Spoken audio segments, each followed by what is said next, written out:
During practices, nor did his players engage in live contact outside a game situation. He was soft-spoken, included no profanity, was effective for fostering strong bonds with his players.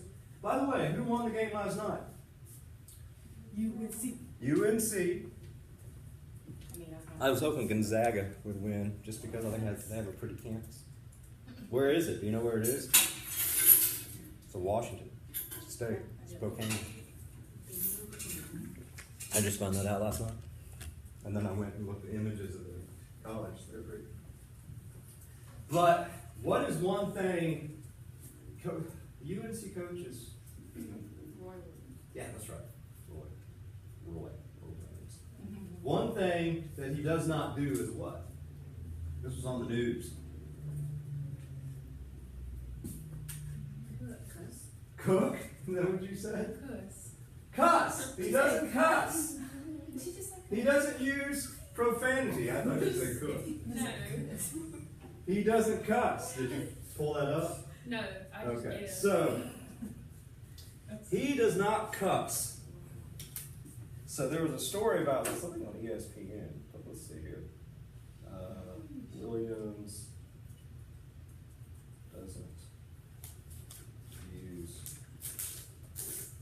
profanity, because they had these things of what he actually says. UNC coach, this is for the win. It's on USA Today as well, and the New York Times. All sorts of different things. So here are the words he uses. It says this is in some place called For the Win. Williams.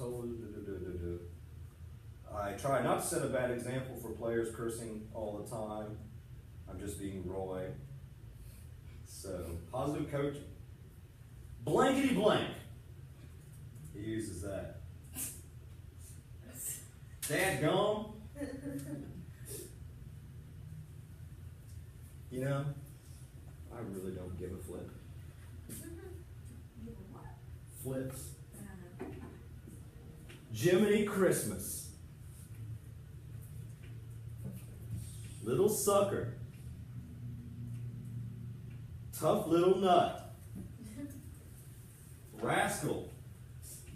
You know when you get that F on the paper and you go, Looney Tune. Oh, wackadoo. Holy wackadoo. Frickin'. Gosh darn it. One-armed swingers. I don't know what the hell that is. Garbage men. What's that? Yeah. Youngster. Kind of thing. I don't know how that's. We don't do that kind of thing. I remember when I was a kid, well, I think I was in junior high, just a smart ass junior high kid, and I was reading the paper at home, and I screamed, "Damn it!" And my parents went, "What?" I said, "This report says profanity is on the rise." I thought that was funny. Okay, so positive coaching, I will let you read that, more about that. Okay, here's what I wanted to do. I'm not going to take too much of your time because I got so much crap I have to do for this conference. You would not believe all the stuff that I have to do because I'm in charge of a lot of it. But go back. I know, and you all might have a lot more experience than I do, and I want you to write some of these things down. Someplace. You can write it down in your book for future reference. So, from your experience, if you were writing a book called The Art of Coaching, what would you put in it?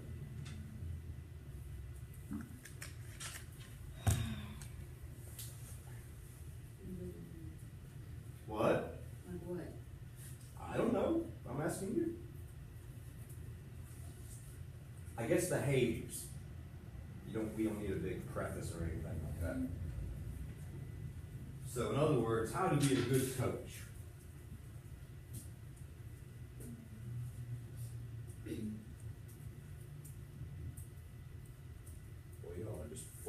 ideas, aren't you?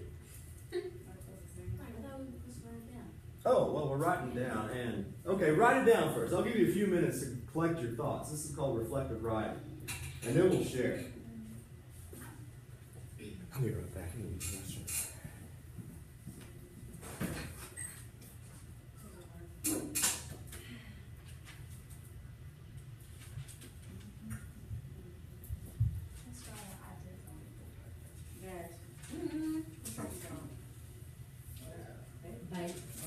So you still think 8th graders are cute? Oh, shut up, no.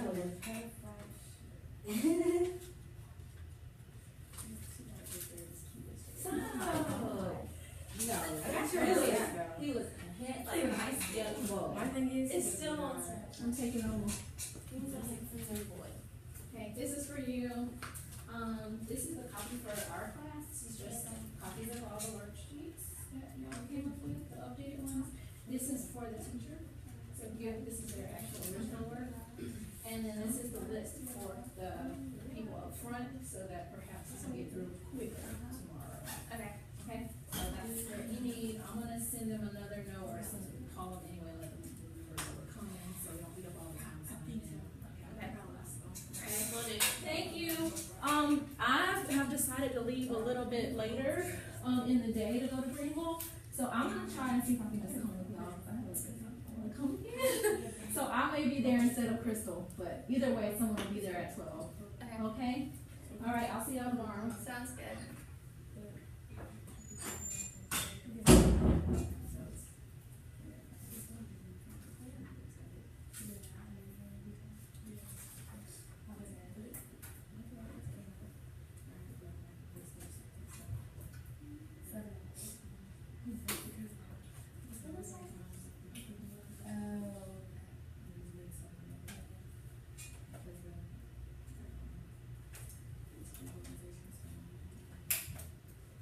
What grade were you in?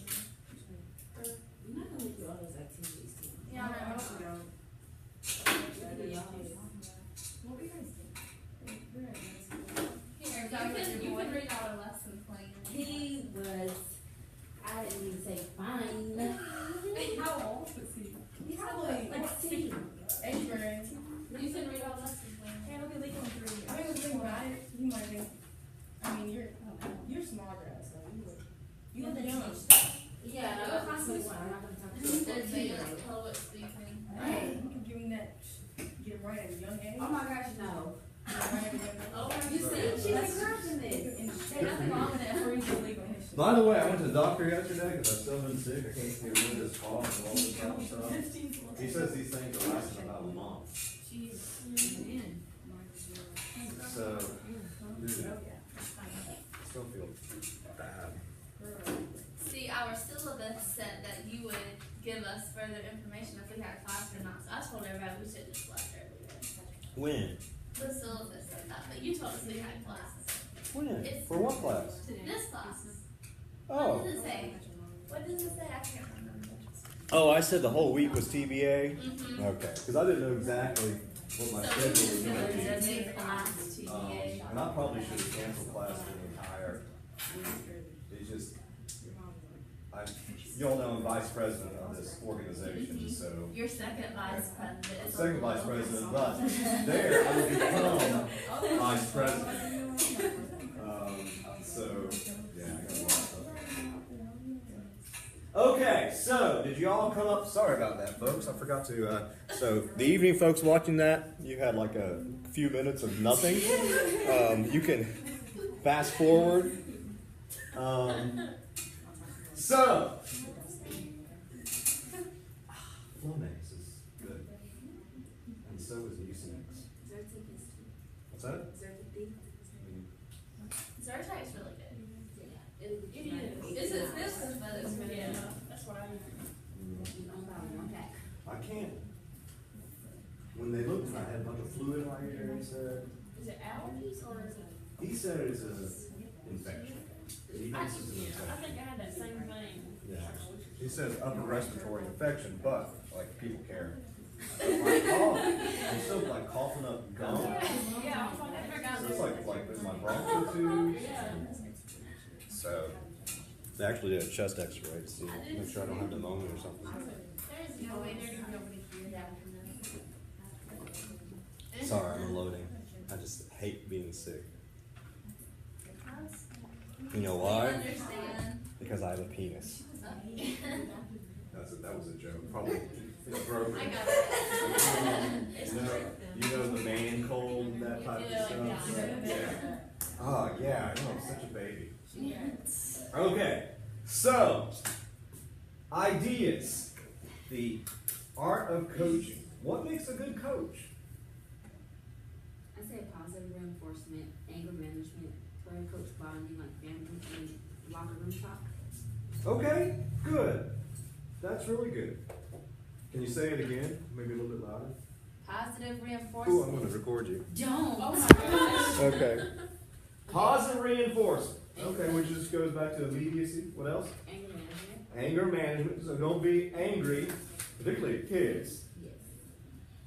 Player coach. Even though, you know, it's interesting to see a USC coach on the, get angry and passionate on the field and outcome. What else? Player coach bonding, like family, Okay, sense of family. and then locker room talk. What do you mean by locker room talk? Cut it out. What? Cut it out. Whoa. Like the. We gotta talk in the locker room. Why am I doing like this? Like She's referring to Donald Trump. That's Oh, not that type of locker room talk. So don't talk like Donald Trump. Okay. No, it was really interesting when he said that. I mean, this is totally going back to politics and sports comm. What did some teams do in response to that? Or some athletes, but also teams?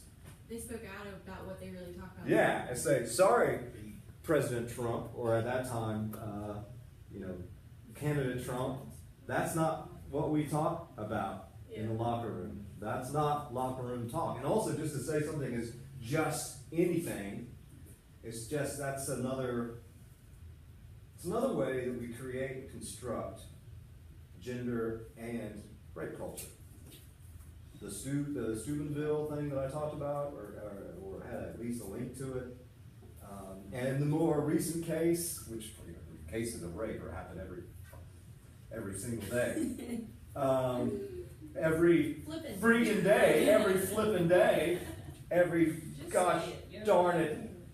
But that dumbass, that's terrible. I shouldn't even say dumbass. That evil, terrible person at Stanford who raped the unconscious woman.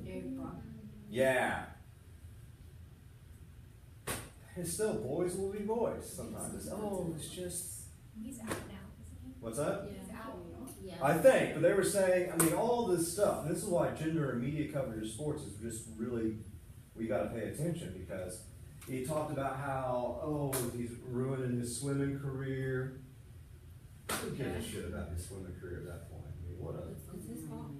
what? His fault. Yeah, and his father, and all the things that he did. I'm thinking about this, because I think there's actually a paper at SSC about that. He said he's going to jail for like 5 minutes of getting some or something like that. That's what he That's what his said. dad said. What? Yeah. And that's the problem with all of this stuff. So good. So I'm sorry I got off on a tangent, talking about locker room talk. But I got a question. yeah, Can I ask you? Why'd you say cut out locker room talk? Because I just assumed, I'm not an athlete, so I just assumed it was what Donald Trump was referring to. and that's not true. So we learned something today. Bree, what would you say is locker room talk? Our locker room talk, it's not talking about people in that sense. Mm-hmm. As far as what he was talking about, I think it's like a whole other thing. Like, you would talk negatively with your teammates about the sport or about things going on, but not necessarily about people. And I think he was talking about like the stereotypical after workout Gold's Gym locker room. Where, did you see that woman over there? Yeah. Just a bunch of stupid. But yeah, when you're talking about athletes, locker room talk is oftentimes where you're doing